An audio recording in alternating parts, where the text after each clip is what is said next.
প্রপার্টির মালিক হব। হ্যাঁ, আর এখন আমি জানতে পারলাম তুই সামান্য একটা কাজের মেয়ে। আমার সব স্বপ্ন মাটি হয়ে গেল।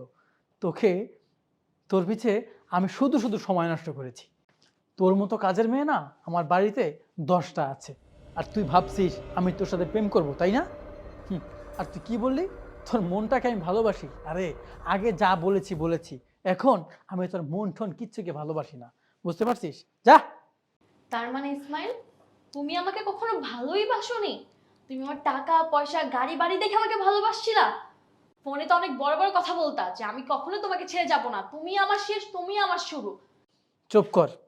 তোর মতো কাজের মেয়ের জ্ঞান আমার প্রয়োজন নেই। ঠিক আছে? তোর পিছে টাইম ওয়েস্ট হয়েছে আমার। আমি চললাম। আর আপনার কাছে আমি সরি। আমি আপনাকে না বুঝিয়ে অনেকগুলো কথা শুনিয়েছি। আর আপনি চাইলে আমার সাথে যেতে পারেন। চলুন একসাথে ডিনারটা করে আসি। আপনি আমাকে থাপ্পড় মারলেন? But why? কি অন্যায় করেছিলাম আমি?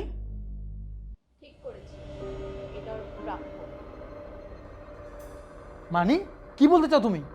মানে কাজের মেয়ে আমি না, ও।